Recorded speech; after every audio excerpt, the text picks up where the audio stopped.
So, have you ever heard the phrase monumental architecture? It's a phrase that archaeologists and to some extent historians use a lot. And it basically means what it sounds like real big buildings or like real big structures that civilizations, countries build to sort of celebrate themselves, if you will. And the oldest, of course, of these are the Roman triumphal arches. There's the Arch of Titus, Arch of Constantine, both of those are in Rome, and the Arch of Caracalla. And then, of course, there are a bunch of these all over the world in Europe. There's one in India, North Africa.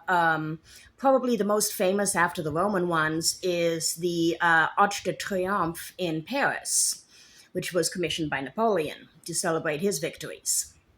So this is something that big civilizations do, but I think it is important to look at why they do it.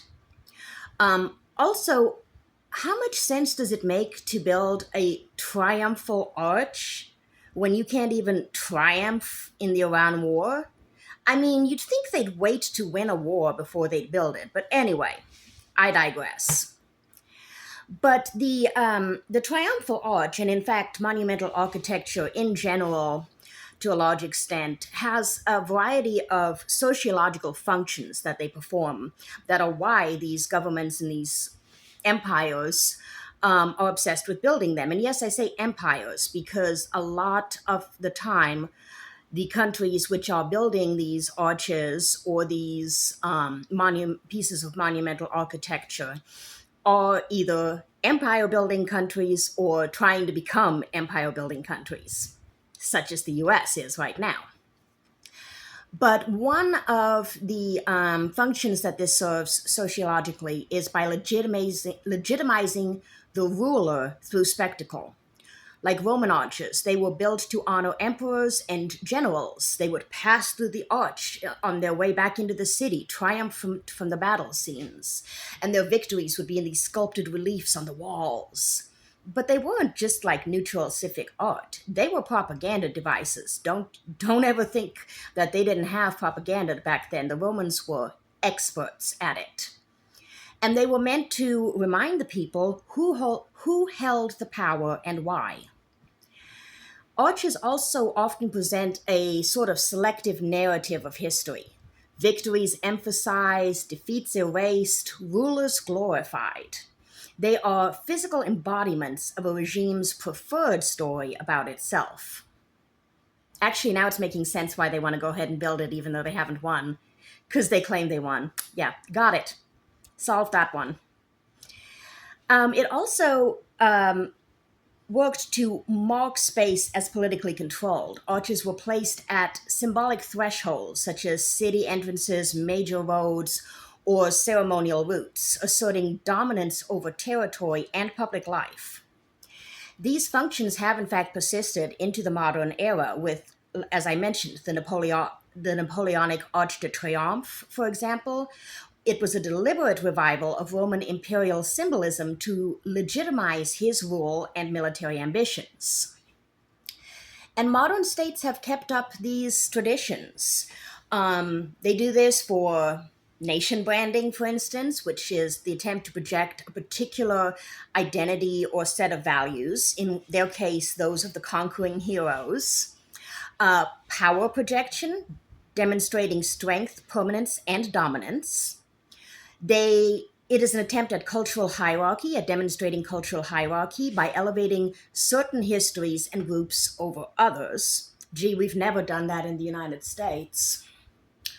And it is a form of territorial symbolism, reshaping the visual landscape to reflect the regime's priorities. And note, I do say priorities because at a time when Americans are experiencing unrivaled economic difficulties, when our country is starting more wars than we know what to do with, they want to build a triumphal arch and spend what I'm sure is going to be millions, if not billions of dollars on it. Because, priorities. But modern triumphal arches sometimes shift from celebrating military victories to national identity. But the underlying logic, The state narrating itself through stone is the same. Now, Trump's proposed triumphal arch fits into this tradition rather nicely. It is explicitly modeled on classical triumphal arches and is described as the greatest and most beautiful in the world, rising 250 feet, far larger and taller than the Lincoln Memorial. Because, anything he does has to be way bigger to, you know, compensate. And the arch's scale and gilded design with eagles, lions, and winged figures signal grandeur and dominance, just like his gilded White House and his gilded ballroom. This mirrors the historical use of arches to elevate rulers and assert their legacy. The arch also includes inscriptions like "One Nation Under God" and "Liberty and Justice for All."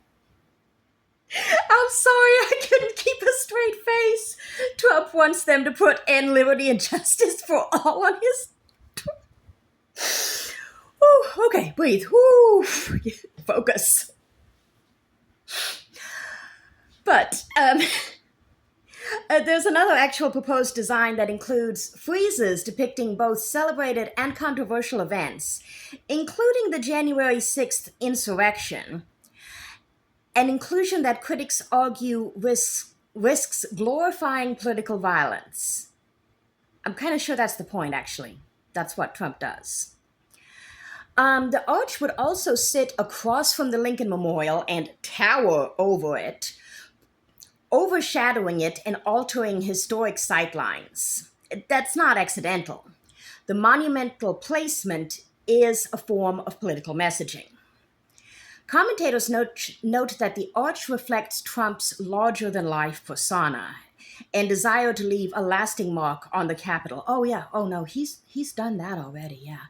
It is a lasting shit stain that will take decades to scrub.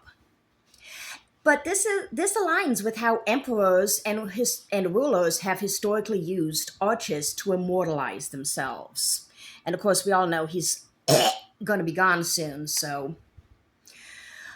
But the social reasoning behind monumental architecture remains fairly the same across cultures and across time.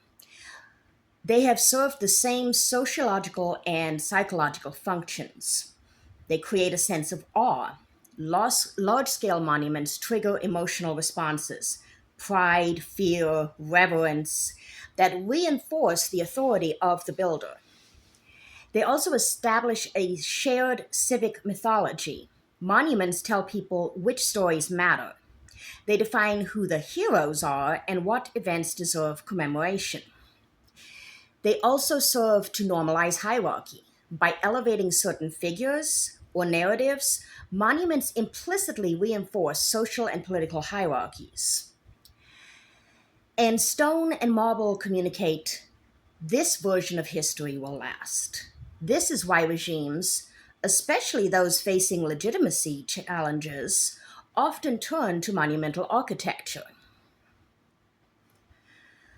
The arch that Trump is proposing is described as an overt display of political power by many of its opponents, and that raises questions about its appropriateness in Washington's symbolic landscape.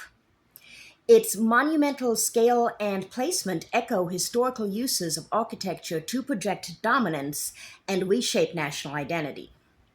The inclusion of politically charged imagery, such as January 6th, for example, has been widely criticized as potentially glorifying divisive or violent episodes, which, again, I think is their goal. And the project is framed by Trump as a signature achievement of his second term, aligning with historical patterns of rulers using monuments to cement personal legacy. So we all know what this is. And we all know that it is going to simply cost the American people more money to soothe Donald Trump's ego. That's all this is. And it's pathetic.